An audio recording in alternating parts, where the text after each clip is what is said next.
Madrid is a city everyone should experience at least once. It's the capital of Spain and is filled with beautiful parks, world-class museums, and delicious food. With over 3.2 million inhabitants, though, it's a city that can feel a little overwhelming at first and difficult to navigate. In this video, I'm going to share 9 things you can do in Madrid in a single day as a starting point for planning a trip there. And in case you're wondering who I am, my name is Allison Wolf, and I'm a travel content creator from the US. I've been traveling full-time for almost a year and a half now, and recently spent 2 months in Spain, a portion of which was spent exploring Madrid for the first time. Now, let's get into the video. Hi from Madrid! I just arrived in Madrid about 3 nights ago, and today is my last night already. Originally, I planned to stay here for maybe like 2 weeks right off the bat, and then I got here and it's just been so hectic and crazy. I think I underestimated the size of Madrid compared to like Seattle, for example, which is a city that I'm more used to. That being said, I am giving myself today, this last day in Madrid for now, to really just do all the main things on my list since I really haven't had a chance to the last few days. And yeah, just give Madrid like a fair shot and see if I like it a little bit more after today. First things first is to grab breakfast or coffee at one of the many incredible cafes in Madrid. I pretty much start my day like this in every new city I visit because I think it's just a great way to soak up the morning and the ambience of the street outside. And this particular cafe is called Plantante. I can personally recommend their avocado toast, but if you're like me and are hoping to squeeze in as many cafes as possible, here are a few of my other favorites around the city. Hola, buenos dias.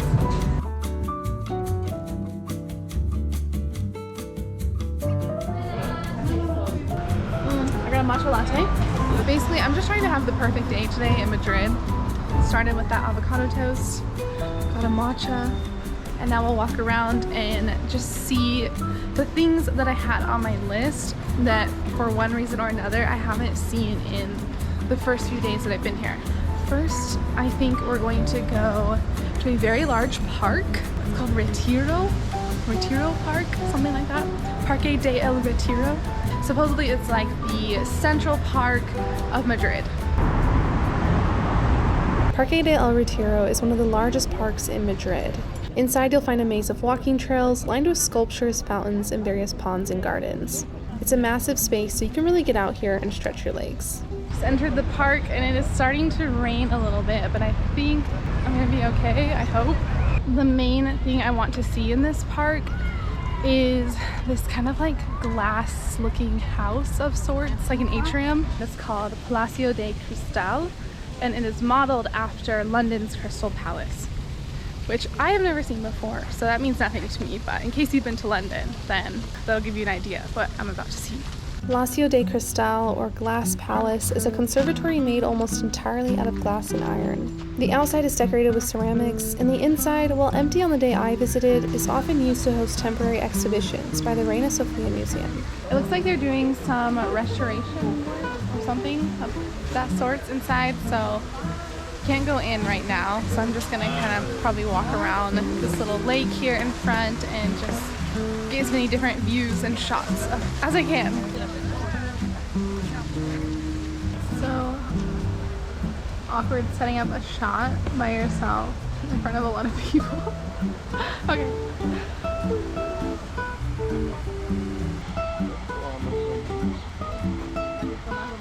The next thing on the list is called the Temple of Debod, and it is an Egyptian temple of sorts here in Madrid. I haven't seen it yet. It is on the opposite side of the city from the park that I was just at, so I clearly didn't plan the itinerary of today very well. I've been walking like half an hour and I still have 15 more minutes left. Look how sunny it is now. It was so thundery and stormy, and now it's like really hot actually. Okay, but this children's park by the temple, like on the way, is so cool. I gotta show you these toys. I mean, look how beautiful this like little jungle gym in the trees is. You already know I'm gonna try to go down the slide. This was built for little kiddos. Oh my gosh. Or maybe I'm just too tall.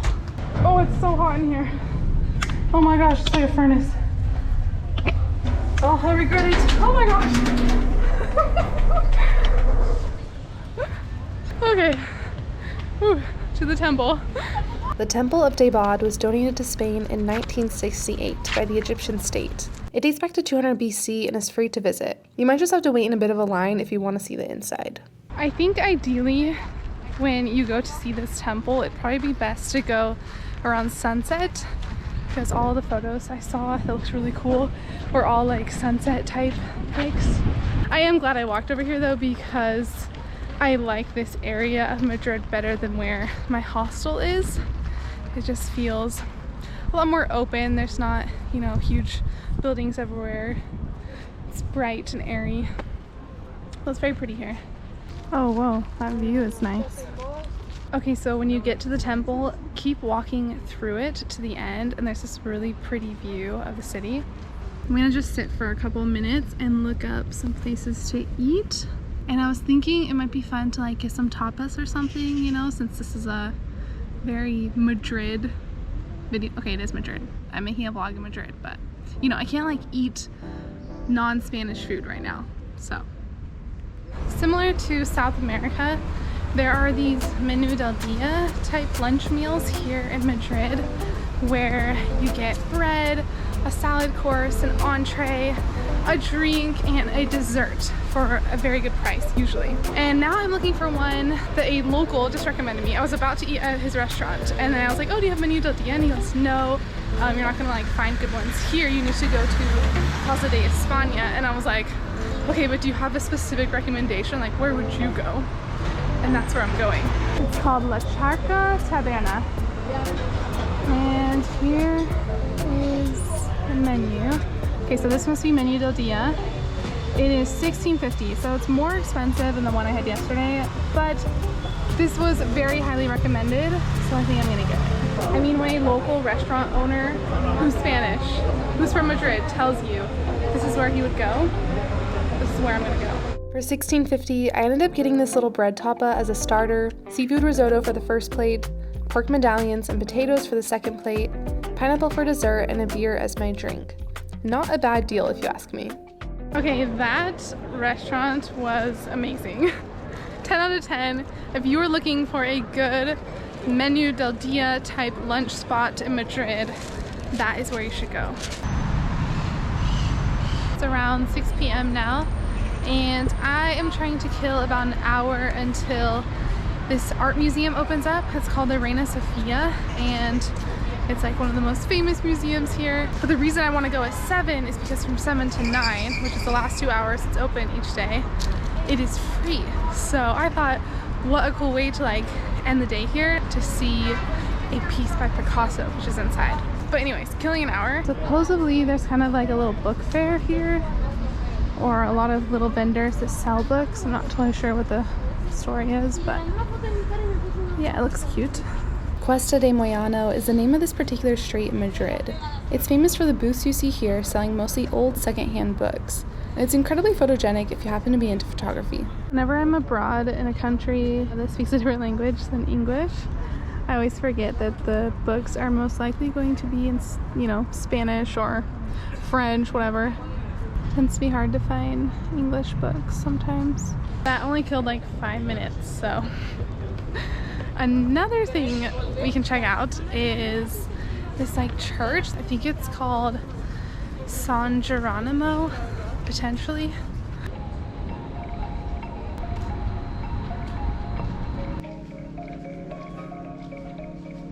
This church just happens to be next to the Museo del Prado, which is where I wanted to go at, or where I want to go at 7. But there's a very long line outside. I'm guessing this is still people who have tickets, but I can't imagine it getting any shorter once admission is free. So we'll see how this goes, but check out this line.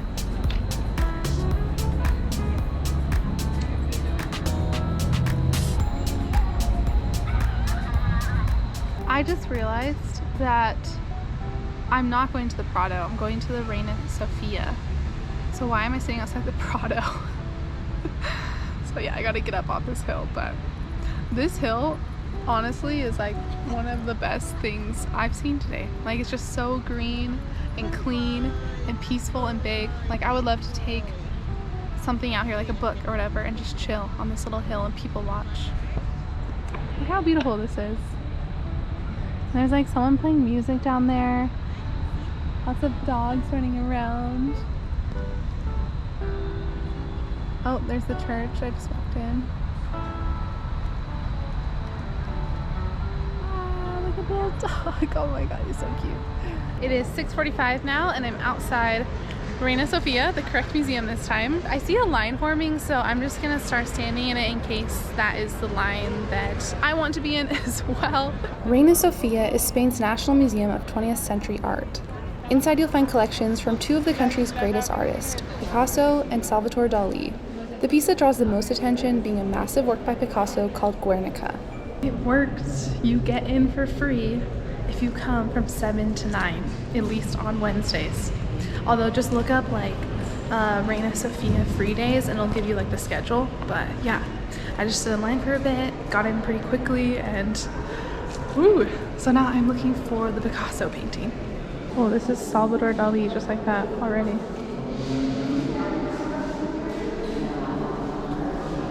So not surprisingly, I wasn't able to take any photos or videos of the main paintings. So that's totally fine. It was actually nice just to like really look at them, you know, and not be focused on I need to shoot this angle or whatever, or ruin someone else's experience. So it all worked out. Now I'm just walking around in the courtyard of the museum. It is definitely starting to, you know, sun is setting, so I think it's time to head back to my hostel. Kind of like last thoughts on today.